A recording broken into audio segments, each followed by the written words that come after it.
Well, hi everybody. Good evening or good afternoon, wherever you are. I decided to do these videos or live broadcast classes about Passover for the reason that this year, normally Passover, which is a significant holiday in the Jewish calendar, we celebrate it with friends and family, sometimes, within the community, on the Passover Eve, what we call Leila Seder. Some communities do a whole event together. Some people go to hotels. Well, today, in our reality with the coronavirus, we know that's not going to happen. And this year, a lot of families are going to be home for the holiday. And in many instances in the past, they relied on a grandfather or an uncle to lead the evening and the rituals and the Seder and the whole story of Passover. But this year, they won't be there for us. And I thought it would be smart if we took responsibility and studied profoundly the story of Passover, so when we set up our own Seder, our own Passover Eve dinner and the whole everything around it, so our Seder will also be like in the past, interesting and fun, and our children will be intrigued by the story of Passover. So my goal is in this video and the videos that will follow, we'll have a class every day besides Friday and Saturday until Passover Eve. So my goal is not to go through the code, the commandments, the restrictions, what's allowed to do and what's not allowed to do.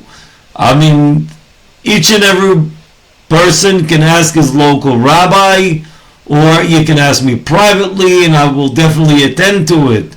My goal is in this series of videos or live broadcasts to cover the story of Passover, the concept, what we can elaborate on during the meal and during the Seder, during that event that we are going to have in a couple of weeks. So, for those who are not familiar with the term, we call it Leila Seder, Eve of the Seder, of the order, because this evening everything is set in an order, and our entire evening and all the rituals come step by step, one after the other. But before I get into the story of Passover, which we call it the Hagada, the book is called the Hagada, which translates, I believe, quite correctly to storytelling, the story of Passover. But before I get into that, I wanted to cover a concept that will tell us about the importance of Passover. So Passover is the holiday of redemption. The Jewish people were redeemed from Egypt. And they were slaves, and when God saved them from Egypt, and when they left Egypt, they became free. So there are two things I would like to cover. A, the definition of freedom. And what is freedom? Well, freedom is a situation in which an individual or a group of people can practice their, what we might say, destiny. What they're supposed to do in this world. That's freedom. Like, imagine somebody is stranded on an island, and he's free to go as much as he wants, even has some people there, but the guy is a rocket scientist and he loves doing it, and that's what he wants to do in his life. Obviously, being on an island in the Pacific with no technology, he cannot practice it, so he's gonna feel that he's gonna in jail. And so freedom gives us the ability to fulfill what we are. And that's the idea behind Passover. That the Jewish people were freed from Egypt in order to receive the Torah, to receive the law from God, and start pursuing the fulfillment of their destiny in the world. That's the idea behind Passover, and that's why Passover is so significant. Well, another aspect that I wanted to discuss is that there are two opinions in the Talmud that that discuss or debate when the world was created. One opinion is on Pesach, on Passover, and the other one is on New Year's, the Jewish New Year. Well, I'm not going to get to how we settle that debate, but what I want to cover is that on the time of New Year's, which is the Jewish New Year, and then Yom Kippur, which is the Day of Atonement, the whole period of time is a period of atonement, is a period of a person looking deep inside, re-evaluating his actions in the past year, and making sure this new year is going to be a much better year. Passover, the fact that the Talmud sees that that period of time and that period of time they have something similar, the Talmud wants to point out that what we see in Rosh Hashanah, in the Jewish New Year's and the Day of Atonement, has also something similar in the time of Passover. Now, it's very famous and well known that on Passover we don't eat ordinary bread. We don't eat any bread or cake or any pastry that had yeast in it and it had risen, meaning it let stay and then the dough rises. We eat only matzah, which is a flat bread, which is made without any yeast, and it doesn't let stay more than 18 minutes total from the minute you pour the water into the flour until you get the matzah out of the oven. What the rabbis tell us, that the regular bread that rises, the pastry, kind of is a symbol of arrogance. When the bread rises beautifully and you get it out of the oven, looks so glamorous, so beautiful, so tasty. And they compare it to arrogance. And the flatbread of Passover is compared to modesty and humility. It doesn't rise. We don't let it rise. And what they want to point out, when we clean up the house, we get rid of the bread. We get rid of any pastry that had yeast in it. And for 7 days we'll live off that flatbread, the matzah, which is a bread of modesty and humility. It should affect our personality. So when the person cleans up the house, getting rid of what we call the chametz, which is, as I said, any bread or pastry that has yeast in it, or any snack or whatever. We should look deep into our personality and tell ourselves, oh, we're not just cleaning up the house as a technical thing. We're cleaning up the house because we have to, but it should affect my personality. It should affect the way I behave. And that is very similar to the Day of Atonement, to New Year's, where the person needs to work on his character, on his flaws, and improve, hopefully, and hopefully have, a much better year. Passover has the same exact effect on us, and the effect is generated by the actions that we do, that we clean up the house, we get rid of all the chametz, which is the bread with the yeast, and we eat only flatbread, and it should lead to humility and modesty. And that is a general concept when we explore the rituals of Passover. This is just as I said, as a preface, and I would like to in this live broadcast to move forward with the Hagada, with the storytelling of Passover. I will not, as I said, I will not get into the detailed rituals, because we all have books. If someone doesn't have and need help getting one, please send me a comment and I'll help you get the Haggadah, the book of Passover. But what I would like to discuss is the concept.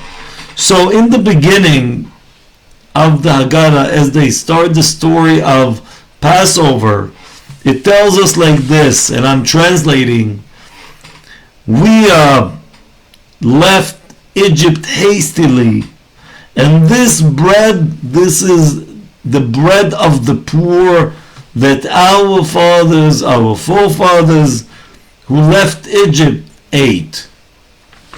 Anybody who wishes to eat with us and join our table is welcome. Anybody who wishes to join our offering is welcome to join us as we offer our offering.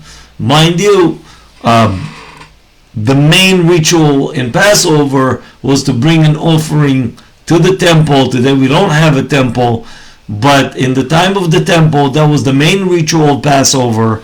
So the storytelling, the rabbis who composed the story of Passover, they write here that anybody who needs to join somebody on this offering, because that offering, many people used to join together because there should be no leftovers. So you needed like hundreds of people, each and every one of them get just a little piece of meat in order to finish it off. And it says this year here, next year in the land of Israel, this year we're slaves, and next year we're going to be free. Now what does that mean, this paragraph?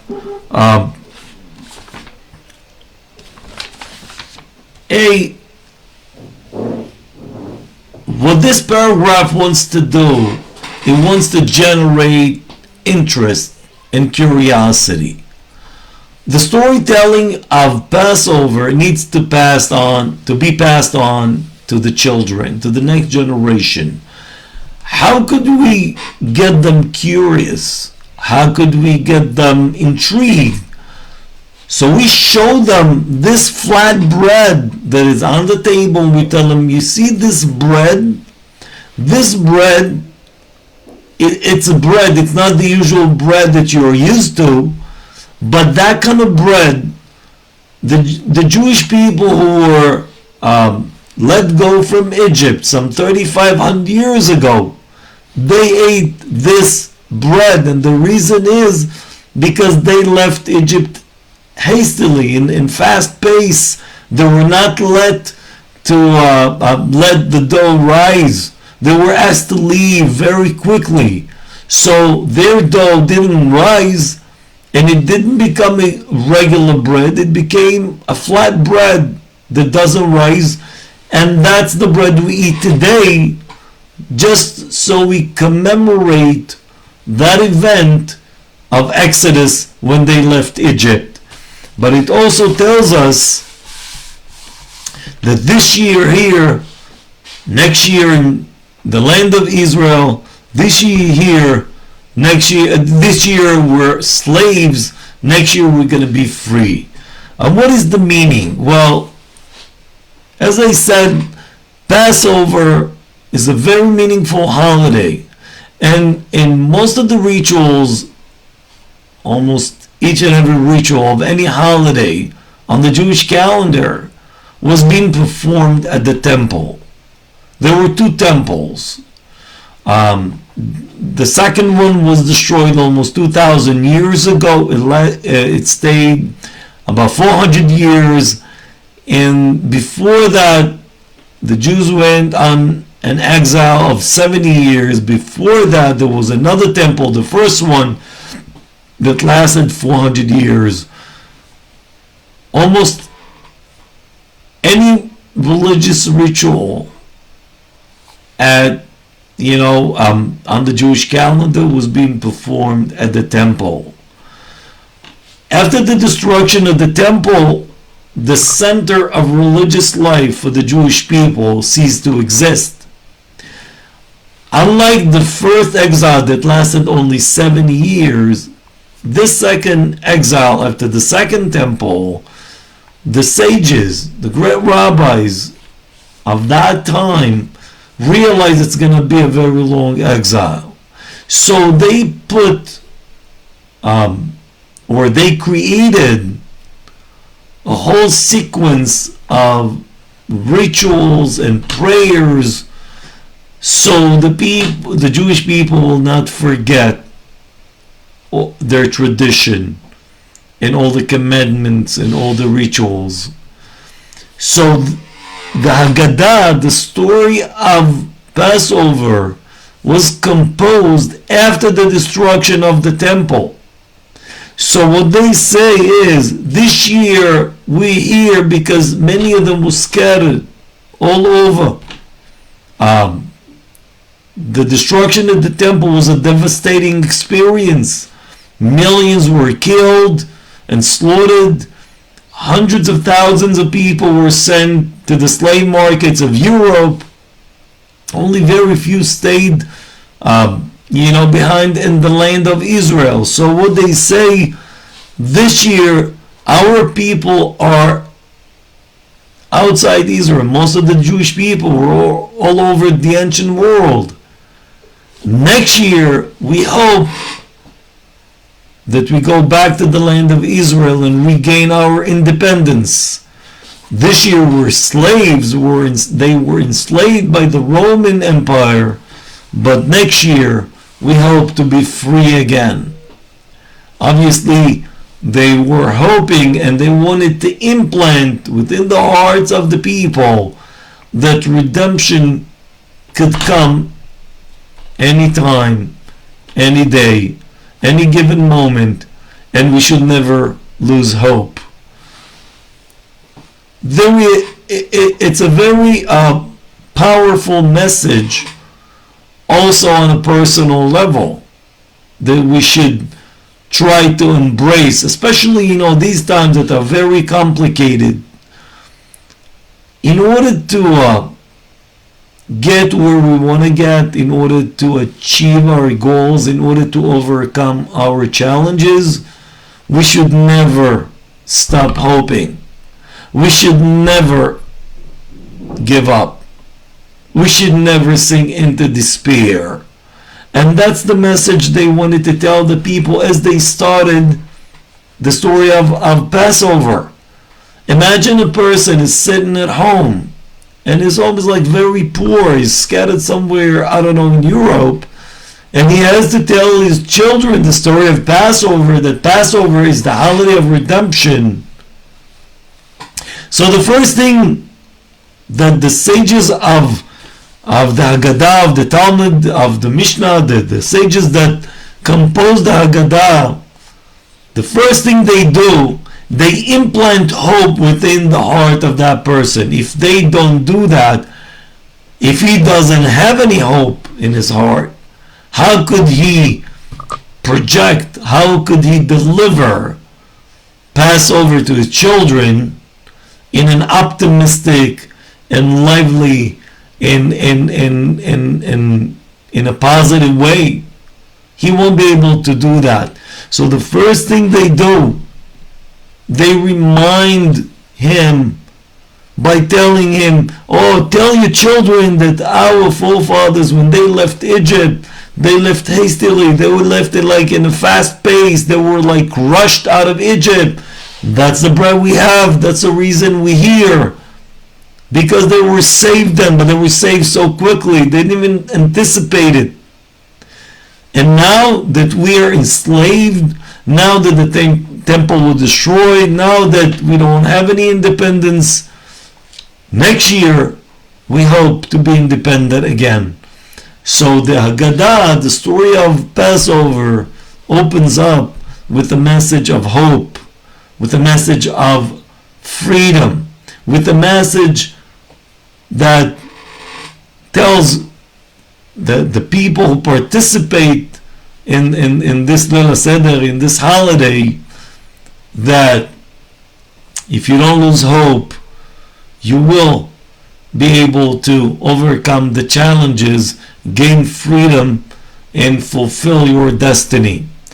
So that's the first paragraph. And then the second paragraph is normally sang by children. I will translate it and then I'll explain. It says, why is this night so different from all other nights? In all other nights we don't dip food, not even once. And in this night we dip food twice. And all nights we eat regular bread or flatbread or matzah. It doesn't matter. On tonight we eat only the flatbread, only the matzah. We're not allowed to eat the regular bread. At all nights we can eat any vegetable we want. Tonight we eat only a very special bitter vegetable as part of the rituals of the holiday. In any night we just sit casually and we eat, but tonight we have to sit in a special way, in a special form, leaning on the left hand side in a very, very showing some importance. And why are we doing this? So when the kid sings that song or reads it, and if they cannot read, we have to read it for them and explain to them. But what it describes the very basic technical rituals that we do on that night. And the question is, if Passover is such a lofty holiday, why is it starting with some technicalities? Why are we pointing out to the children the technicalities? Well,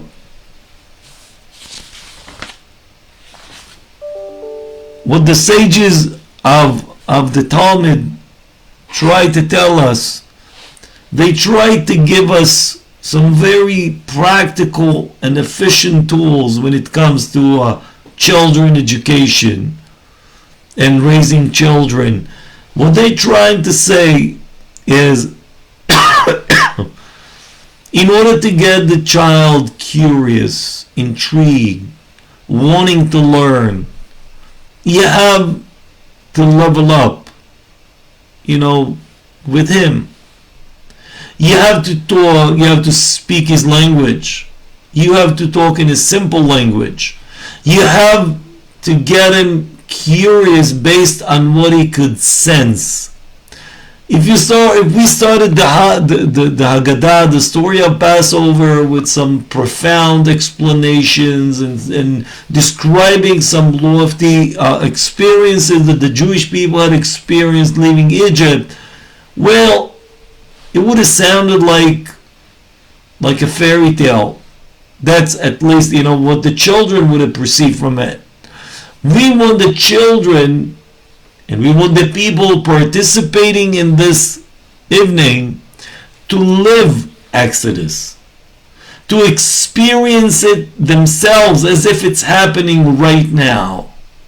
In order to get people so intrigued and so curious, you have to start with things that are very obvious to everybody. Things that people see and immediately ask questions. And that's the idea behind this paragraph. Yes, these are like very simple technical rituals, but since they're so different from an ordinary day, they will have enough of an impact on the child to ask the question and expect an answer. So this paragraph that starts is basically where the child just asks the question, and from that point on we will continue that. Next time we meet, it's all about answering those questions. It's all about putting on the table the entire story of Exodus on different levels, in different ways, but just so each and every one of us feels that Passover is happening now. And that's the goal of our holiday on Passover. Thank you for watching. I'll see you the next time. It's going to be a Sunday night, 8 p.m. Israel time. It's going to be probably 1 p.m. Eastern time, and 10 a.m. Pacific time. All the best. Have a great weekend.